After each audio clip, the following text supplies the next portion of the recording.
श्री गणेशाय नमः। श्री जानकी वल्लभो विजयते। जय श्री राम। श्री रामचरितमानस अरण्य कांड। थोरहि मैं सब कहूँ बुझाई, सुनऊ तात मति मन चित लाई। मैं अरु मोर तोर ते माया, जेहि बस कीन्ह जीव निकाया।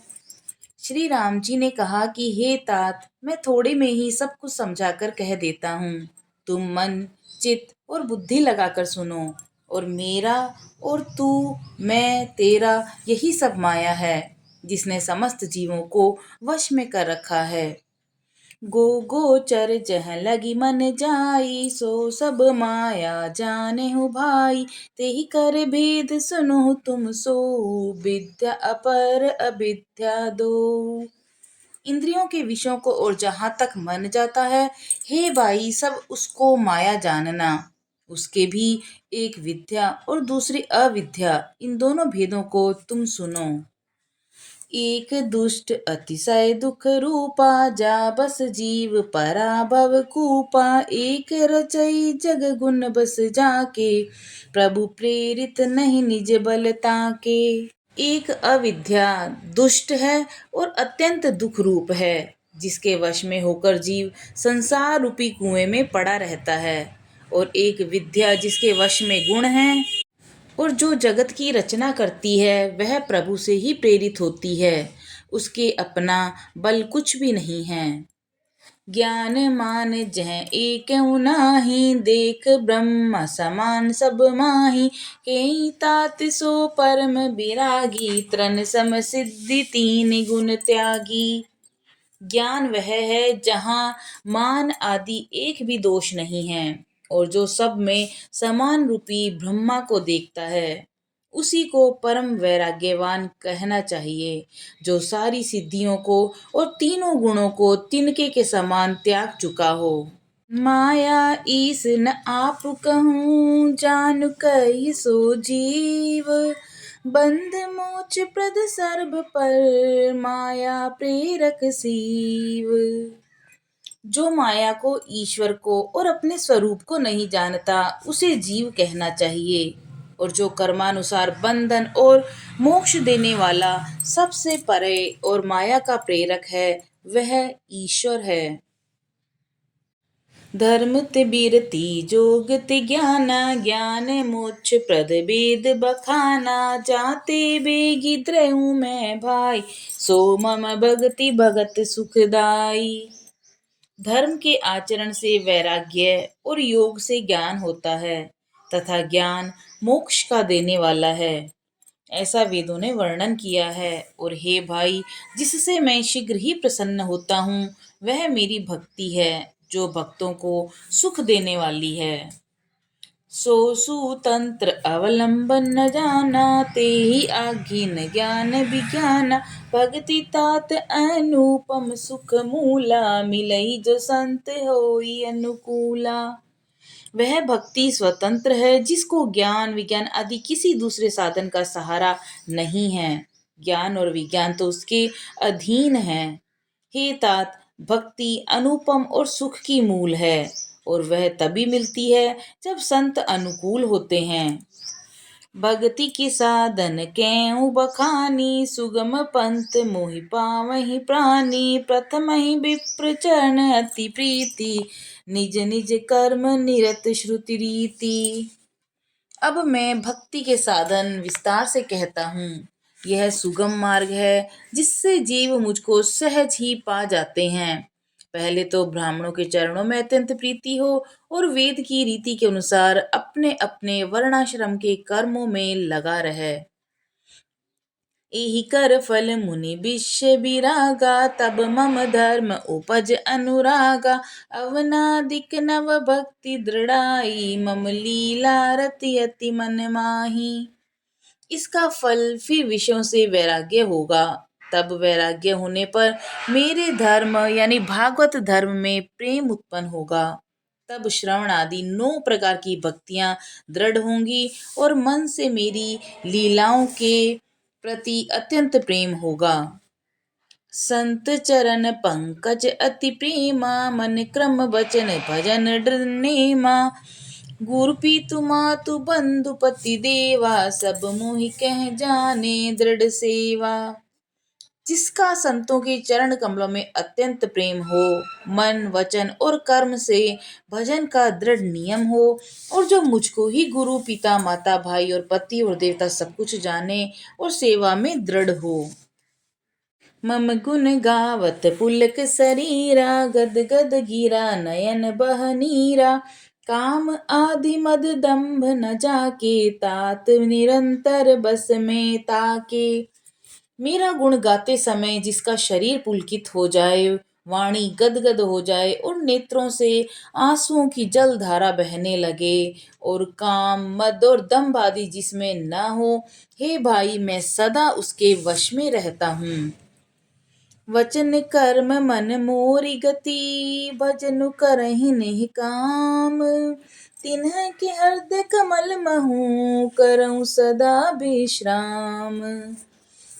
जिनको कर्म वचन और मन से मेरी ही गति है, जो निष्काम भाव से मेरा भजन करते हैं, उनके हृदय कमल में मैं सदा विश्राम किया करता हूँ। भक्ति जोग सुनि अति सुख पावा, लक्ष्मण प्रभु चरणनि सुर नावा। एहि विधि गए कछुक दिन बीती, कहत विराग ज्ञान गुण नीति। इन भक्ति योग को सुनकर लक्ष्मण जी ने अत्यंत सुख पाया, और उन्होंने प्रभु श्री रामचंद्र जी के चरणों में सिर नवाया। इस प्रकार वैराग्य ज्ञान गुण और नीति कहते हुए कुछ दिन बीत गए। सुपनखा रावण के बहिनी, दुष्ट हृदय दारुण जह अहनी। पंचवटी सो गई एक बारा, देखी बिकल भई जुगल कुमारा। शूर्पणखा नामक रावण की एक बहन थी, जो नागिन के समान भयानक और दुष्ट हृदय की थी। वह एक बार पंचवटी में गई और दोनों राजकुमारों को देखकर काम से पीड़ित हो गई। भ्राता पिता पुत्र उर्गारी, पुरुष मनोहर निरखत नारी। होई बिकल सग मनहि न रोकी, जिमि रबि मनि द्रव रबहि बिलोकी। काकभूषुंड जी कहते हैं कि हे गरुड़ जी, शूर्पणखा जैसी राक्षसी धर्म ज्ञान शून्य कामांध स्त्री मनोहर पुरुष को देखकर, चाहे वह भाई हो पिता हो पुत्र ही हो, विकल हो जाती है और मन को नहीं रोक सकती। जैसे सूर्यकांत मणि सूर्य को देखकर द्रवित हो जाते हैं, ज्वाला से पिघल जाती है।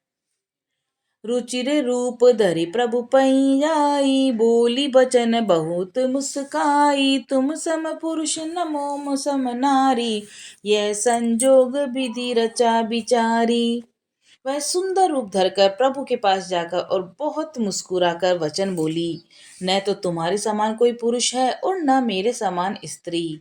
विधाता ने ये संयोग बहुत विचार कर रचा है।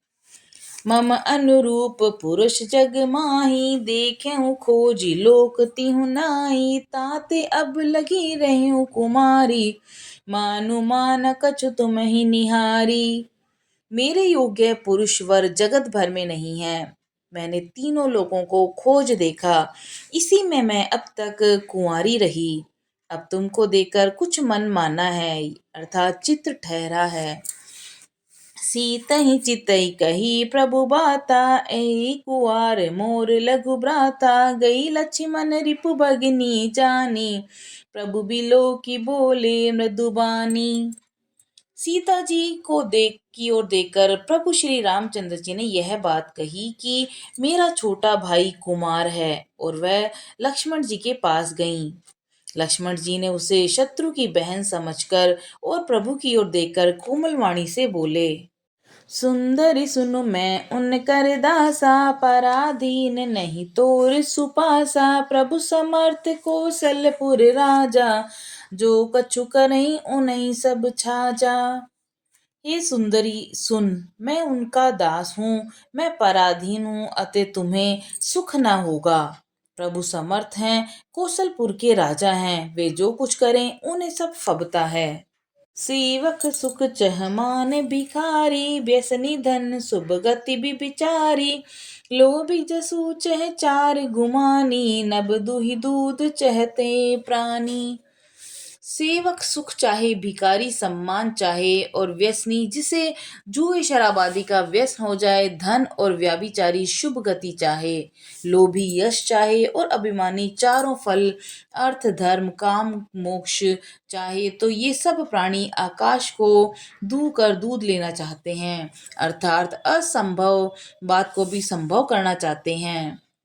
पुनि फिरी राम निकट सो आई, प्रभु लक्ष्मण पई बहुरी पठाई। लक्ष्मण कहा तोत सो बरही, सो तृण तोरी लाज परिहरही। वह लौटकर फिर श्री राम जी के पास आई। प्रभु ने फिर उसे लक्ष्मण जी के पास भेज दिया। लक्ष्मण जी ने कहा कि तुम्हें वही बरेगा जो लज्जा को तृण कर अर्थात प्रतिज्ञा करके त्याग देगा, अर्थात जो निपट निर्लज होगा। तब खिसियानी पराम पई गई, रूप भयंकर प्रगटत कई। सीतई सबई देखी रघुराई, कहा अनुज सन शयन बुझाई। तब वह खिसियाई हुई क्रोध होकर श्री राम जी के पास गई और उसने अपना भयंकर रूप प्रकट किया। सीता जी को भयभीत देखकर श्री रघुनाथ जी ने लक्ष्मण जी को इशारा देकर कहा, लक्ष्मण अति लांघव सो नाक कान बिनु कीनी, ताके कर रावण कहा मनो चुनौति दीन्ही। लक्ष्मण जी ने बड़ी फुर्ती से उसको बिना नाक कान की कर दिया, मानो उसके हाथ रावण को चुनौती दी हो। नाक कान बिनु भई विकरारा, जनुस्त्रव से लगे रुके धारा। कर दूषण पई गई बिल पाता, दिक दिक तब पौरुष बल भ्राता। बिना नाक कान के वह विकराल हो गई। उसके शरीर से रक्त इस प्रकार बहने लगा मानो काले पर्वत से गिरोह की धारा बह रही हो। वह विलाप करती हुई खरदूषण के पास गई और बोली, हे भाई, तुम्हारे वीरता को धिक्कार है, तुम्हारे बल को धिक्कार है। तेई पूछा सब कैसी बुझाई, जातु धान सुनि सेन बना। धाये निश्चर निकर बरूता, जनु सपच्छ कज्जल गिरि जूथा। उन्होंने पूछा, तब शूर्पणखा ने सब समझाकर कहा। यह सुनकर राक्षसों ने सेना तैयार की और राक्षस समूह झुंड के झुंड दौड़े, मानो पंखधारी काजल के पर्वतों का झुंड हो। नाना वाहन नाना कारा, नाना युद्ध घर घोर अपारा। शूर्पणखा आगे कर लीनी, अशुभ रूप श्रुति नासाहीनी। वे अनेकों प्रकार की सवारियों पर चढ़े हुए तथा अनेकों आकार सूरतों के हैं। वे अपार हैं और अनेकों प्रकार के असंख्य भयानक हथियार धारण किए हुए हैं। उन्होंने नाक कान कटी हुई अमंगल स्वरूपणी शूर्पणखा को आगे कर लिया। असगुन अमित होई भयकारी, गनहि न मृत्यु विवश सब झारी। गर्जहि तरछि गगन उड़ाही, देखी कटकुबट अति हर्षाही। अनगिनत भयंकर अपशगुन हो रहे हैं, परंतु मृत्यु के वश होने के कारण वे सब के सब उनकी कुछ गिनती ही नहीं। गरजते हैं, ललकारते हैं और आकाश में उड़ते हैं। सेना देखकर योद्धा लोग बहुत ही हर्षित होते हैं। को कह जियत धर उदो भाई, धरी मार तिय लो लेहु छड़ाई। धूरिपुरी नभ मंडल राहा, राम बोलाई अनुज सन कहा। कोई कहता है कि दोनों भाइयों को जीता ही पकड़ लो और पकड़कर मार डालो और स्त्री को छीन लो। आकाश मंडल धूल से भर गया है। तब श्री राम जी ने लक्ष्मण जी को बुलाकर उनसे कहा, ले जाने की जाहि गिरि कंदर, आवा निश्चर कटकु भयंकर। रेऊ सजग सुनि प्रभु के बानी, चले सहित श्री सर धुनि पानी। राक्षसों की भयानक सेना आ गई है और जानकी जी को लेकर तुम पर्वत की कंदरा में चले जाओ। सावधानी रखना। प्रभु श्री रामचंद्र जी के वचन सुनकर लक्ष्मण जी हाथ में धनुष बाण लिए श्री सीता जी सहित चले। देखी राम रिपुदल चलियावा, बिहसी कठिन को दंड चढ़ावा। शत्रुओं की सेना चली आई है, यह देखकर श्री राम जी ने हंसकर कठिन धनुष को चढ़ाया। दंड कठिन चढ़ाई सिर जट जूट बांधत सोय क्यों क्यों मरकत सयत पर लरत दामिनी कोटि सो जुग भुज गज्यों कटि कसिनी शंग विशाल भुज गई चाप बिसिक सुधारी के चितवत मनहु मृगराज प्रभु गजराज घटा निहारी के। कठिन धनुष चढ़ाकर सिर पर जटा का जूड़ा बांधते हुए प्रभु कैसे शोभित हो रहे हैं, जैसे कि पन्ने के पर्वत पर करोड़ों बिजलियों दो सांप लड़ रहे हों। कमर में तरकश कसकर, विशाल भुजाओं में धनुष लेकर और बाण सुधार कर प्रभु श्री रामचंद्र जी राक्षसों की ओर देख रहे हैं, मानो मत वाले हाथियों के समूह को आता देखकर सिंह ताक रहा है। आई गए बगमेल धरऊ धावत सुभट जथा बिलो की अकेले बाल रबहि धीरत धनुज। पकड़ो पकड़ो पुकारते हुए राक्षस योद्धा बाग छोड़कर बड़ी तेजी से दौड़े हुए आए और उन्होंने श्री राम जी को चारों ओर से घेर लिया, जैसे बाल सूर्य उदयकालीन सूर्य को अकेला देखकर मंदेह नामक दैत्य घेर लेते हैं। सियावर रामचंद्र जी की जय।